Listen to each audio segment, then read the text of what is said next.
everybody, I'm Lara Trump coming to you from Studio 45 at Trump Tower in New York City.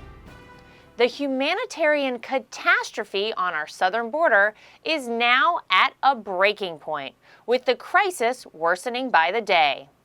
Joining me to talk about the intensifying border crisis is a former member of the FBI Anti-Terrorism Task Force, Steve Rogers. Steve, thanks so much for being here today. Oh, my pleasure to be here. Thank you. So we want to get your expertise on a couple of things here. Obviously, we have seen so much happen when it comes to the illegal immigration issue, specifically the border wall. Apprehensions are now at a 10-year high. And yet you still have Democrats trying to say that this is not a crisis. Is this a crisis at our southern border? This is a crisis of epic proportion. Now, keep in mind that the president made a promise to the American people that he would secure the border and protect them.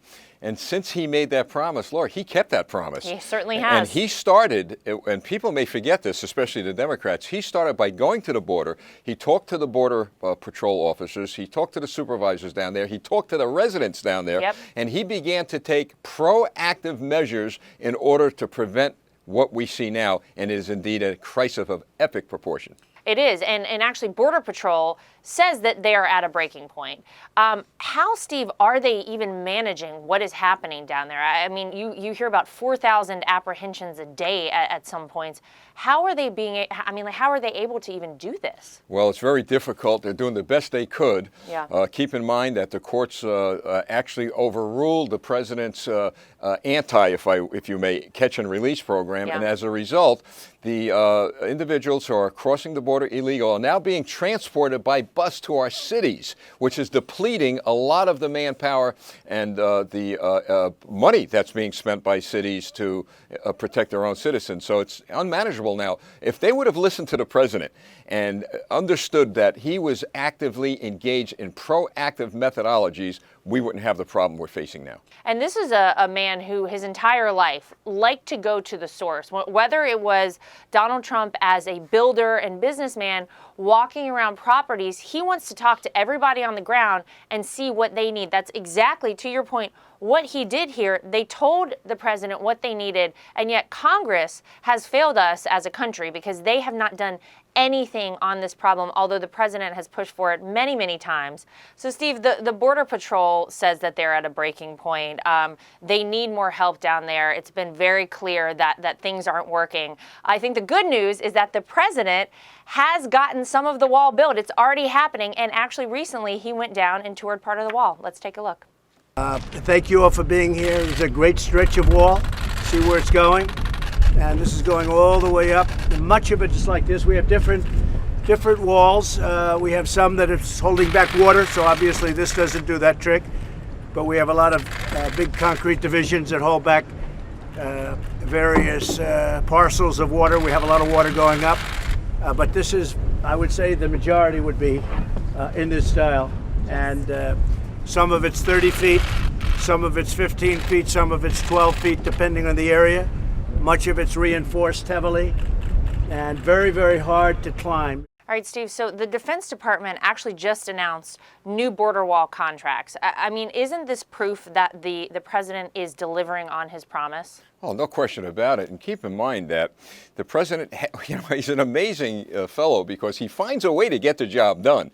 Every president before him said they would do something about the border. Yep. And keep in mind that that Schumer and Pelosi, for example, actually voted to build a wall. Isn't this ironic? Yep. That now they don't want it? Yeah, now they don't want it because he's the president. Right. But he gets the job done come hell or high water.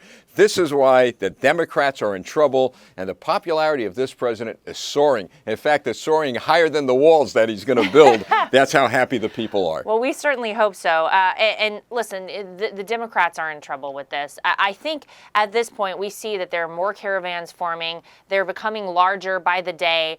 I think it's pretty obvious at this point the Democrats are running out of excuses not to work with the president on this. I mean, where are they going to go from here? You just mentioned the fact that not too long ago, people in the Democrat Party, many of the leaders of the Democrat Party were right on board with doing something to secure our southern border, and now they're not. But, I mean, are they going to run out of excuses at some point, Steve? Well, they've already run out of excuses, and I'll tell you that. You asked the question where they're going to go.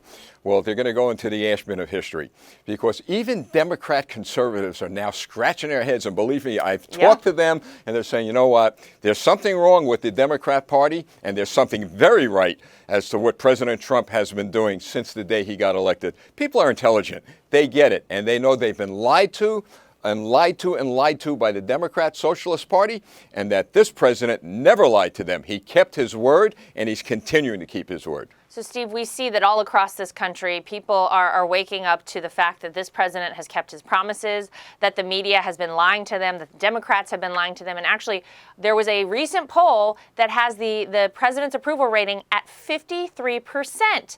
What do you make of that?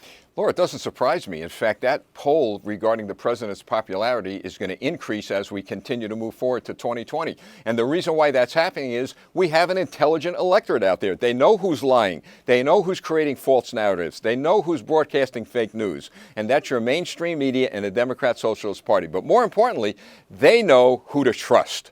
And it boils down to trust. And they trust President Donald Trump because he did keep his word.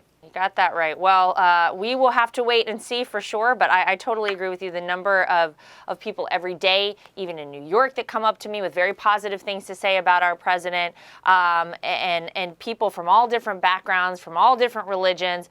I don't think that the media is pulling the wool over anybody's eyes anymore. I don't think the Democrats are going to be able to play this game much longer with people all across this country, because they're waking up and they're realizing, here's a guy who's getting the job done in the White House. Meanwhile, the Democrats for so long have made promises, broken them, and then every 4 years come around and want my vote again. So it will certainly be interesting to see. But I agree with you. I think more people are going to vote for him in 2020 than 2016.